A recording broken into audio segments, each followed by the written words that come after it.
Mother Teresa school द्वारा चालू किए गए ऑनलाइन क्लास में सभी विद्यार्थियों का स्वागत है। कक्षा 8 विषय है संस्कृत, और संस्कृत में भी हमारा क्या चल रहा है, समास प्रकरण।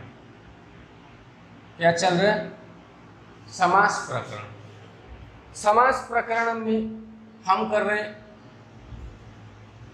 कर्मधारय समास। क्या कर रहे हैं, कर्मधारय समास। कर्मधारय के बारे में बताया, कर्मधारय के भेदों के बारे में बता दिया। कल हम विशेषण विशेष्य कर्मधारय किए थे, उसके बारे में पहले दोबारा चर्चा कर देता हूँ। विशेषण विशेष्य कर्मधारय क्या होता है, एक पद के द्वारा दूसरे पद की विशेषता बताई जाती है, वो क्या कहलाता है, विशेषण विशेष्य कर्मधारय समास कहलाता है। यानी एक पद विशेषण होता है और एक पद विशेष्य होता है। एक पद के द्वारा दूसरे पद की विशेषता बताना या बताने जैसे उदाहरण है, तो समास कौन से समास कहलाएंगे, विशेषण विशेष्य कर्मधारय समास कहलाएंगे। आज हम करने वाले हैं उपमानोपमेय कर्मधारय समास, इसका दूसरा भेद। उपमानोपमेय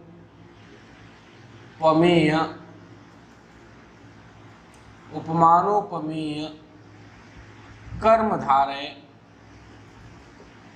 समास। उपमानोपमेय कर्मधारय समास के बारे में हम बात करने वाले हैं। उपमानोपमेय कर्मधारय समास में क्या होता है, विशेषण विशेष्य में एक शब्द के द्वारा दूसरे शब्द की विशेषता बताई जाती है। उपमानोपमेय कर्मधारय समास में क्या होता है, तुलनात्मक उदाहरण दिए जाते हैं, यानी उपमा दी जाती है और उससे तुलना की जाती है कि ये ऐसा है या ये इसके समान है, ये वस्तु इसके जैसे है, वो व्यक्ति उसके जैसे है, तुलना की जाती है। तो ये होता है उपमानोपमेय। दूसरा बात, बाकी सब वही है, दोनों पदों में समान विभक्तियों का प्रयोग किया जाता है, लेकिन इसमें दोनों पदों के बीच में यू जोड़ा जाता है। क्या जोड़ा जाता है, यू जोड़ा जाता है। पहला पद, उसके बाद में यू, उसके बाद दूसरा पद और फिर इति। तो इति तो विशेषण विशेष्य कर्मधारय समास में भी लगाते हैं, यू नहीं लगाते हैं, लेकिन उपमानोपमेय कर्मधारय समास में यू लगाया जाता है पहले पद के बाद में। पहले पद के बाद में यू लगाया जाता है। जैसे देखो, दे दिया जाए उदाहरण, घनश्यामः, इसका हिंदी अर्थ निकलता है बादल के समान कृष्ण। घन, घन शब्द के द्वारा श्याम की क्या, बादल से क्या कर दिया गया, श्याम के यानी कृष्ण की तुलना कर दी गई। तो तुलनात्मक हो गया, तुलनात्मक हो गया, यानी उपमानोपमेय कर्मधारय समास हो गया। अब इसका समास विग्रह करेंगे तो समान विभक्ति लगा करके घन पहला पद, दूसरे पद पे यू, दूसरे पद यू और फिर श्याम, और उसके बाद में इति। पहला पद दूसरा पद, पहले और दूसरे पद के बीच में क्या लगाना है, हमें यू लगाना है, और इति हमेशा लगता है। पहला पद ये था घन, दूसरा पद श्याम, दोनों पदों के बीच में क्या लगाना है, उपमानोपमेय कर्मधारय समास में यू लगाना है, जो यहाँ पे हम लगा दिए। अगला है कुसुम कोमलम, नंबर 2। क्या है, कुसुम कोमलम, यानी पुष्प के समान कोमल,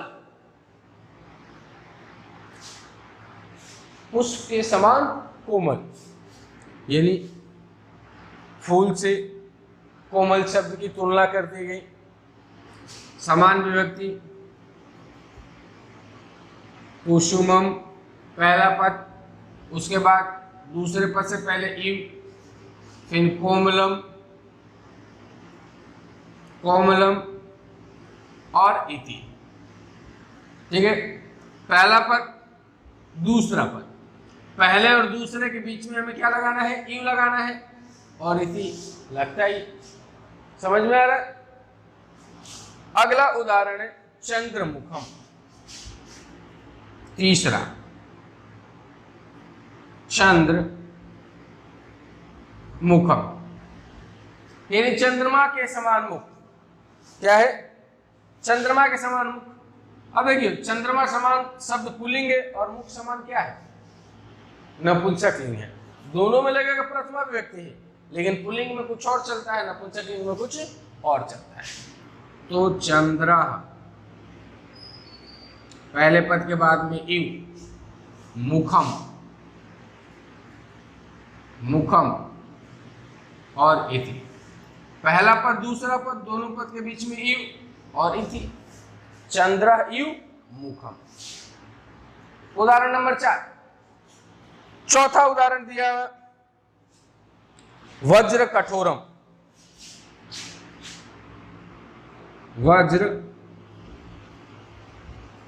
कठोरम, यानी वज्र के समान कठोर, वज्र के समान कठोर तुलना कर दी गई। तो वज्रम इव कठोरम इति।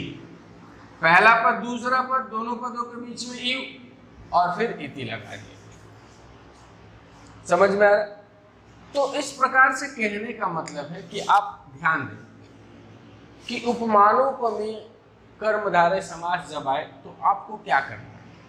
उपमानोपमेय कर्मधारय जब समास आएगा तो इसमें तुलनात्मक उदाहरण आएंगे, इस बात का ध्यान रखें। विशेषण विशेष्य कर्मधारय समास आएगा तो उसमें एक पद के द्वारा दूसरे पद की विशेषता बताई जाएगी।